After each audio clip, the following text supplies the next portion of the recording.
can turn the world on with a smile.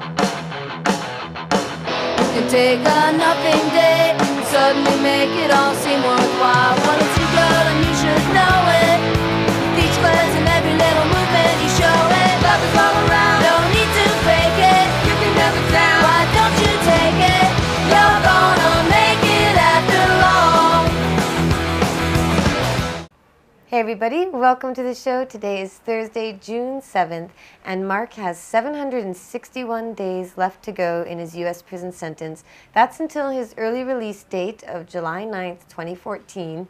However, Marc did just write a blog that you can read at cannabisculture.com and freemark.ca, where he talks about the transfer process. He was rejected last time, as many of you may know.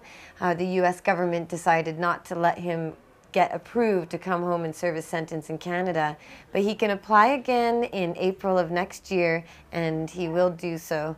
So we need a bit of support to get that going. We'd love to have more political endorsements for him. We did get over 23 representatives of all levels of government in Canada to endorse his transfer last time around, but again, it was the U.S. government that rejected it. So if you want to hear what Marc has to say about the idea of being transferred and what he needs from you, his supporters, please be sure to read his most recent blog at cannabisculture.com and freemark.ca.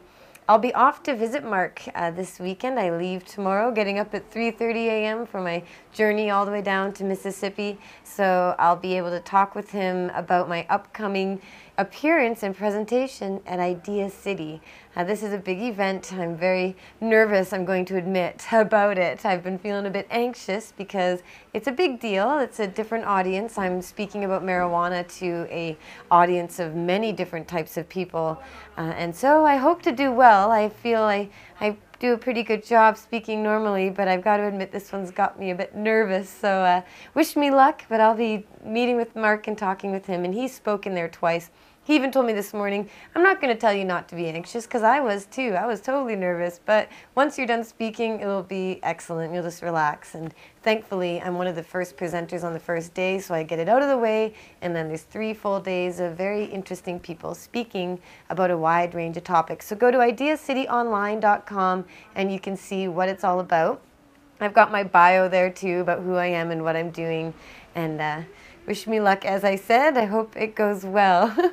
So, news in the marijuana movement. This is exciting. We have a lot of friends out on the East Coast and in Rhode Island. In fact, one of Marc's biggest friends and fans and supporters, Catherine Leach, who transcribed all his blogs when he was in the private prison and only able to type things on a typewriter. She did a lot of great work, helped do the free Marc Emery free water bottle giveaway at the Stephen Colbert and Jon Stewart rally in Washington, D.C.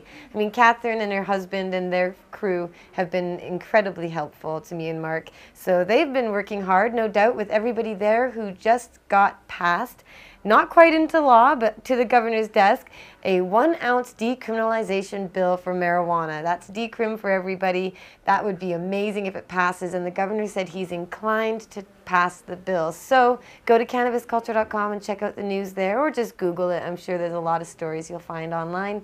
And in other good news from the East Coast, Connecticut just passed the law for medical marijuana and is now the 17th state in the United States to have medical marijuana laws available to people. So that's incredible. There's so much progress being made. Even though the DEA said when they had Marc arrested that it was a significant blow to the marijuana legalization movement, we've seen the movement grow and spread the seeds and spread the medicine and the healing herb everywhere on a greater scale than ever before. Of course, the war against us and the prisons and the police, that's all getting worse too, but at least the good is still going on while the bad continues too. It'll always be a war between good and evil, and we're on the side of good and we get our victories and we have our losses, but Marc will be home in 2014 for sure, when we're going to kick the Conservative Party out of office here in Canada. We're going to have to organize very well against them because they steal elections, they cheat, they lie, they steal. They're not a legitimate government, so it's going to take a lot of effort to get them out of office with this majority power they have. But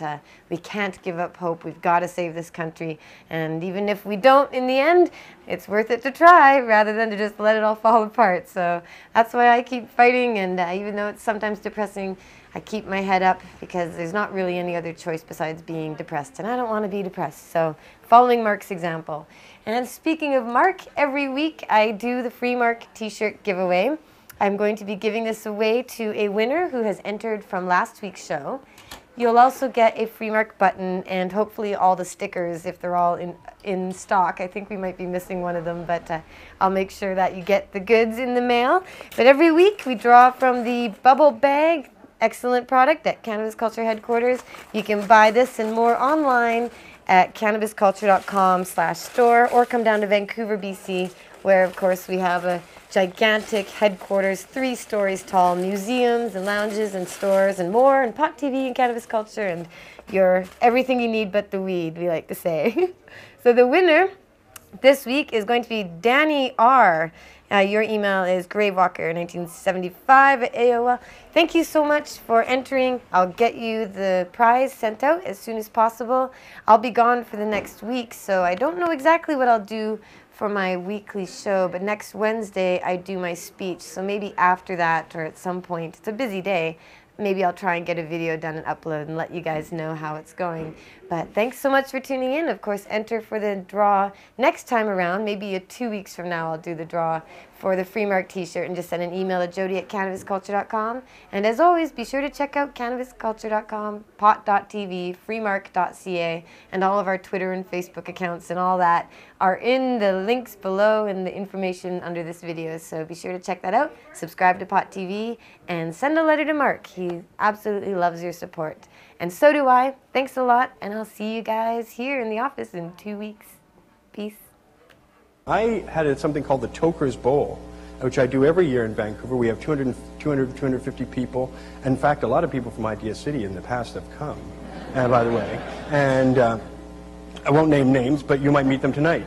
And we have this big ceremony. I have 25 different kinds of marijuana. But basically, throughout the weekend, I distribute 20 pounds of marijuana. Everybody gets 25 1-gram samples, 250 people, times, everybody's got 1 ounce. It's about like, we give out 20 pounds. And I'm thinking, here's a man spending 6 years in a Canadian jail for just distributing half of what I give out routinely.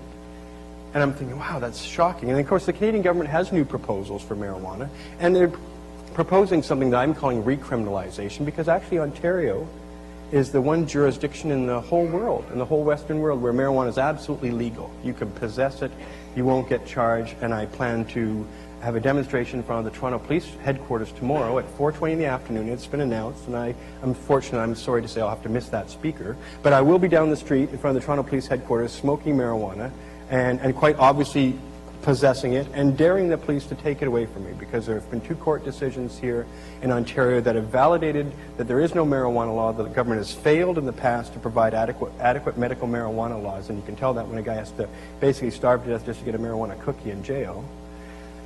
There's no marijuana laws. Of May 16th, Justice Stephen Rogan said, listen, the government's been very negligent and derelict, and the previous court of, so basically there's no marijuana law. This is the first place in the Western world where marijuana is completely free of any kind of legal sanction. So I hope you'll all celebrate that with me tonight as I bring you some of the marijuana we had at the Toker's Bowl. Fine stuff it is.